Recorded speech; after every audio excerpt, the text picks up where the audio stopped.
AG ನ್ಯೂಸ್ಗೆ ಸ್ವಾಗತ. ಕುಕಟೊಳ್ಳಿಗೆ ಸರ್ಕಾರಿ ಪ್ರೌಢಶಾಲೆಯ ಉದ್ಘಾಟನೆ ಬಗ್ಗೆ ಸಚಿವೆ ಲಕ್ಷ್ಮಿ ಹೆಬ್ಬಾಳ್ಕರ್ ಏನಂದ್ರು ಗೊತ್ತಾ? ಇಂದು ಕರ್ನಾಟಕ ಸರ್ಕಾರದ ಮಹಿಳಾ ಮತ್ತು ಮಕ್ಕಳ ಅಭಿವೃದ್ಧಿ ಇಲಾಖೆ ಸಚಿವರು ಹಾಗೂ ಬೆಳಗಾವಿ ಗ್ರಾಮೀಣ ಕ್ಷೇತ್ರದ ಶಾಸಕರು ಆದ ಲಕ್ಷ್ಮಿ ಹೆಬ್ಬಾಳ್ಕರ್ ಹಾಗೂ ವಿಧಾನ ಪರಿಷತ್ ಸದಸ್ಯರು ಆದ ಚನ್ನರಾಜು ಹಟ್ಟಿಹೊಳಿ ಅವರು ಬೆಳಗಾವಿ ಜಿಲ್ಲೆಯ ಬೆಳಗಾವಿ ಗ್ರಾಮೀಣ ಕ್ಷೇತ್ರದ ಕುಕಟೊಳ್ಳಿ ಗ್ರಾಮಕ್ಕೆ ಬಹುದಿನಗಳ ಬೇಡಿಕೆಯಾಗಿದ್ದ ಸರ್ಕಾರಿ ಪ್ರೌಢಶಾಲೆಯನ್ನ ಮಂಜೂರಾತಿ ಮಾಡಿಸಿ ಇಂದು ಉನ್ನತೀಕರಿಸಿದ ಸರ್ಕಾರಿ ಪ್ರೌಢಶಾಲೆಯ ನಾಮಫಲಕವನ್ನು ಉದ್ಘಾಟನೆ ಮಾಡಿ ಗ್ರಾಮಸ್ಥರಿಂದ ಸನ್ಮಾನ ಸ್ವೀಕಾರ ಮಾಡಿ ನಂತರ ನಮ್ಮ ನ್ಯೂಸ್ ಸಮೂಹದ ರಾಜ್ಯ ಉಪಸಂಪಾದಕ ಬಸವರಾಜು ನಡೆಸಿದ ಸಂವಾದದಲ್ಲಿ ಮಾತನಾಡಿದ ಸಚಿವೆ ಲಕ್ಷ್ಮಿ ಹೆಬ್ಬಾಳ್ಕರ್, ಸರ್ಕಾರಿ ಪ್ರೌಢಶಾಲೆ ಹಾಗೂ ಚನ್ನರಾಜು ಹಟ್ಟಿಹೊಳಿ ಖಾನಾಪುರ ಕ್ಷೇತ್ರದಿಂದ ಮುಂದಿನ ಚುನಾವಣೆಯಲ್ಲಿ ಕಾಂಗ್ರೆಸ್ ಅಭ್ಯರ್ಥಿಯಾಗುವ ಬಗ್ಗೆ ಮಾತನಾಡಿದ್ದಾರೆ. ಇನ್ನು ಸರ್ಕಾರಿ ಪ್ರೌಢಶಾಲೆ ಮಂಜೂರಾತಿ ಬಗ್ಗೆ ಕ್ಷೇತ್ರದ ಶಿಕ್ಷಣಾಧಿಕಾರಿಗಳು ಆದ ಆರ್.ಕೆ. ಆಂಜನೇಯ ಮಾತನಾಡಿದ್ರು. ಮತದಾನ ಸರ್ವಶ್ರೇಷ್ಠ ದಾನ ಅಂತ ಹೇಳ್ತಾರೆ. ಈ ಸಂದರ್ಭದಲ್ಲಿ ಒಂದ್ ಮಾತನ್ನ ನಾನು ಹೇಳಲೇಬೇಕಾಗುತ್ತೆ. ಕುಕಟೊಳ್ಳಿ ಗ್ರಾಮದಲ್ಲಿ ಯಾರೆಲ್ಲ ಲಕ್ಷ್ಮಿ ಹೆಬ್ಬಾಳ್ಕರ್ಗೆ ಮತದಾನ ಮಾಡಿದಾರೋ ಅವ್ರು ಇವತ್ತು ಹೆಮ್ಮೆಯನ್ನ ಪಡುವಂತ ಕೆಲಸ ನಾನು ಮಾಡಿ ಬಂದಿದ್ದೆ. ಯಾವತ್ತೂ ಕೂಡ ನಾನು ಅಕ್ಕಾಗ ವೋಟ್ ಹಾಕಿದ್ದು ತಪ್ಪಲ್ಲ, ಅಕ್ಕನ ಆರಿಸಿ ಕಳಿಸಿದ್ದು ತಪ್ಪಲ್ಲ. ನನ್ನ ಮಕ್ಕಳ ಭವಿಷ್ಯಕ್ಕೆ, ನನ್ನ ಊರಿನ ಭವಿಷ್ಯಕ್ಕೆ, ಇಡೀ ಊರನ್ನ ಸುಧಾರಣೆ ಮಾಡೋದ್ರ ಮುಖಾಂತರ ಇವತ್ತು ಅವರ ಭವಿಷ್ಯವನ್ನ ಕಟ್ಟುವಂತ ಶಾಲೆಯನ್ನು ಕೂಡ ಅವ್ರು ಹೈಸ್ಕೂಲ್ ಮಾಡಿದ್ರು. ನಾನು ಮತ ಹಾಕಿದ್ದು ಸ್ವಾರ್ಥಕ ಆಯ್ತು ಅಂತ ಅವರೆಲ್ಲ ವಿಚಾರ ಮಾಡ್ತಾರೆ.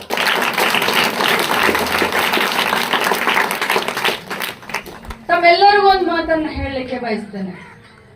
ಇಲೆಕ್ಷನ್ದಲ್ಲಿ 90 ದಿನ ರಾಜಕಾರಣ ಮಾಡ್ತೀನಿ ನಾನು. ಇಲೆಕ್ಷನ್ ಮುಗಿದ ಮೇಲೆ ನನ್ನ ಎದುರುಗಡೆ ಕಾಣೋದು ಬರೀ ಅಭಿವೃದ್ಧಿ ಒಂದೇ.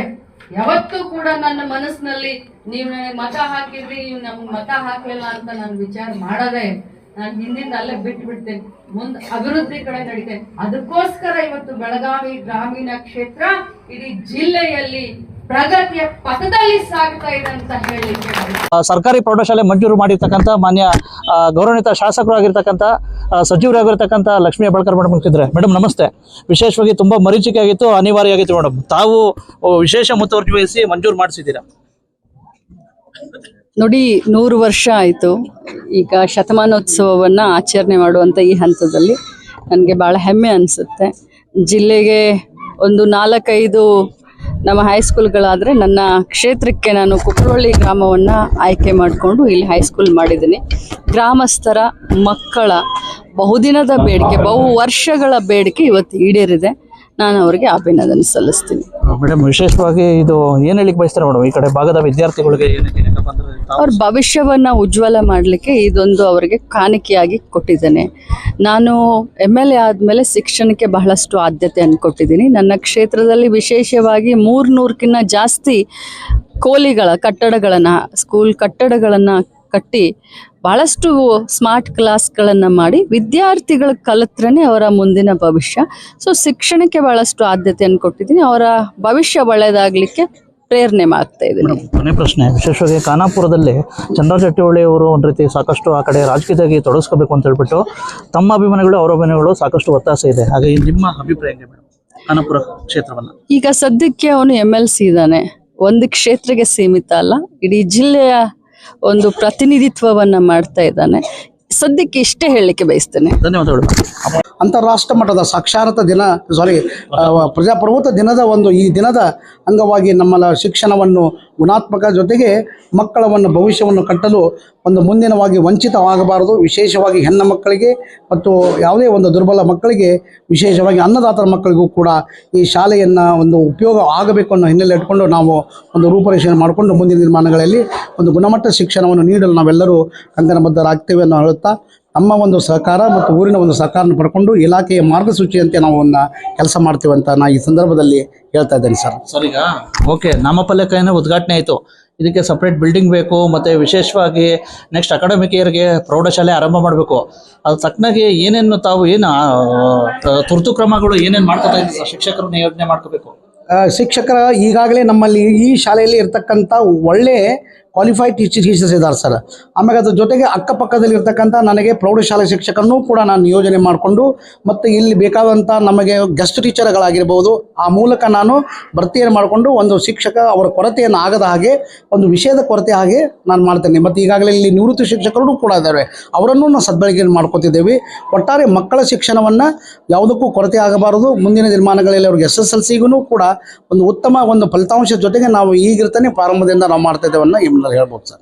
ತಾತ್ಕಾಲಿಕವಾಗಿ ಇನ್ನು ಕಟ್ಟಡ ಆಗೋದು ತುಂಬ ದಿನ ಆಗುತ್ತೆ ಸರ್, ವಿಶೇಷವಾಗಿ ಪ್ರತ್ಯೇಕ ಕಟ್ಟಡ ಆಗೋದು. ಇಂಥ ಸಂದರ್ಭದಲ್ಲಿ ಇಲ್ಲೇ ಇದು ಮಾಡ್ತಿರೋ ಮಿಡ್ಲ್ ಸ್ಕೂಲಲ್ಲಿ ಅಥವಾ ಸಪ್ರೇಟ್ ಯಾವ್ದಾದ್ರು? ಇಲ್ಲ ಸರ್, ಈಗಾಗಲೇ ನಮಗೆ ಇಲ್ಲಿ ಈ ಊರಿನಲ್ಲಿ ವಿಶೇಷವಾದ ನಮಗೆ ನಿವೇಶನ ಇದೆ ಸರ್. ಲಭ್ಯವಿದ್ದಂಥ ಸುಮಾರು 18 ಗುಂಟೆಯಲ್ಲಿ ಜಾಗ ಇದೆ ಸರ್. ಆ ಜಾಗವನ್ನು ನಾವು ಈಗ ಪ್ರಸ್ತಾವನೆಯನ್ನು ಮಾನ್ಯ ಜಿಲ್ಲಾ ಪಂಚಾಯತ್, ಮಾನ್ಯ ಮೇಲಾಧಿಕಾರಿಗಳಿಗೆ ಮತ್ತು ಮಾನ್ಯ ಶಾಸಕರಿಗೆ ನಾವು ಈ ಪ್ರಸ್ತಾವನೆಯನ್ನು ಸಲ್ಲಿಸಿ ಅದಕ್ಕೆ ಬೇಕಾದಂಥ ಏನು ನೀಲನಕ್ಷೆಯನ್ನು ಬೇಕಂತ ಅವರಿಂದ ಪಡ್ಕೊಂಡು ಇಲಾಖೆಯಿಂದ ಬೇಗನೆ ಪ್ರಾರಂಭವಾಗಿ ಮಾಡ್ತೇವೆ. ಈಗ ತಾತ್ಕಾಲಿಕವಾಗಿ ಹೌದು, ಇದೇ ಕಟ್ಟಡದಲ್ಲಿ ಮಾಡ್ತೇವೆ. ಈಗಾಗಲೇ ಕೊಠಡಿಗಳಿದಾವೆ ಇಲ್ಲಿ ಸುಮಾರುವಾಗಿ ನಮ್ಮದು ಶೈಕ್ಷಣಿಕವಾಗಿ ಇರ್ತಕ್ಕಂಥ ಬೇರೆ ಬೇರೆ ಕೊಠಡಿಗಳು ಮಾಡ್ಕೊಂಡಿದ್ದಾರೆ. ಅದು ಇತಿಹಾಸ ಕೊಠಡಿಗಳು ಇರ್ಬೋದು, ತಂತ್ರಜ್ಞಾನ ಕೊಠಡಿ ಇರ್ಬೋದು. ಅದರಲ್ಲಿ ನಾವು ಮಕ್ಕಳನ್ನು ನಾವು ಈಗಾಗಲೇ ಸರಿದೂಗಿಸ್ಕೊಂಡು ನಾವು ಕೆಲಸ ಮಾಡ್ತೇವೆ ಸರ್. ಅದ್ರ ಬಗ್ಗೆ ಏನು ತೊಂದರೆ ಇಲ್ಲ. ಇವಿಷ್ಟು ಶಿಕ್ಷಕರಿಗೆ ಗೊತ್ತಾಯ್ತಲ್ಲ, ಮಾನ್ಯ ಗೌರವಾನ್ವಿತ BO ಅವರು ಆಗಿರ್ತಕ್ಕಂಥ RK ಆಂಜನೇಯ ಅವರ ಗ್ರಾಮ ಪಂಚಾಯಿತಿ ಅಧ್ಯಕ್ಷ ಸಿದ್ದವ್ವ ಹೊಸೂರ, PDO ಚಂದ್ರಕಾಂತ್ ದೇಶಪಾಂಡೆ, ಮಂಜು ಹುಬ್ಬಳ್ಳಿ, ಮುಖಂಡ ವಿಠಲ್ ಹೊಸೂರ, ಅಣ್ಣಪ್ಪ ಲಕ್ಕೋಜಿ, ಸುರೇಶ ಸಕ್ರೆಪ್ಪನವರ್ ಸೇರಿ ಗ್ರಾಮ ಪಂಚಾಯಿತಿ ಸರ್ವ ಸದಸ್ಯರು, ಎಲ್ಲ ಸರ್ಕಾರಿ ಶಾಲಾ ಶಿಕ್ಷಕರು, ವಿದ್ಯಾರ್ಥಿಗಳು ಹಾಗೂ ಪೋಷಕರು ಉಪಸ್ಥಿತರಿದ್ದರು. ಈ ಸಂದರ್ಭದಲ್ಲಿ ಸರ್ಕಾರಿ ಪ್ರೌಢಶಾಲೆಯ ಮಂಜೂರಾತಿಗಾಗಿ ಶ್ರಮಿಸಿದ ಹೋರಾಟಗಾರ ಮಾರುತಿ ತರವರಿಯನ್ನ ಸನ್ಮಾನ ಮಾಡಲಾಗಿದೆ. ಕನ್ನಡಿಗರ ಮೆಚ್ಚಿನ ನಿಮ್ಮ AJ 24/7 ನ್ಯೂಸ್ ಕನ್ನಡ ವಾಹಿನಿ ಇದೀಗ ಟಿವಿಯಲ್ಲಿ ಲಭ್ಯ. ವೇಳೆ ನೋಟಿಸ್ ಕೊಟ್ಟಿದ್ರೆ ವಾಪಸ್ ತಗೋತೀವಿ. ಇವತ್ತು ವಕ್ಫ್ ಪ್ರಾಪರ್ಟಿ ಅಂತೇಳಿ ಬರ್ತದೆ ಅಂತ ಹೇಳಿದ್ರೆ ರೈತರು ಬೀದಿಗೆ ಬಂದ್ರೆ ಏನ್ ಮಾಡ್ಬೇಕಾಗತ್ತೆ? ಯಾರು ವೋಟ್ ಹಾಕಲಿಲ್ಲ ಅಂದ್ರೆ ಗ್ಯಾರಂಟಿನೆಲ್ಲ ಸ್ಟಾಪ್ ಮಾಡ್ಬಿಡ್ತೀವಿ.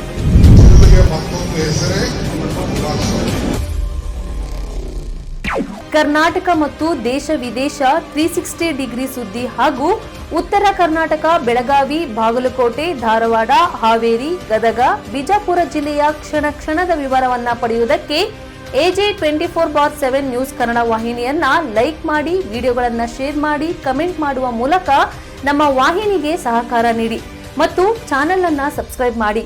ಧನ್ಯವಾದಗಳು.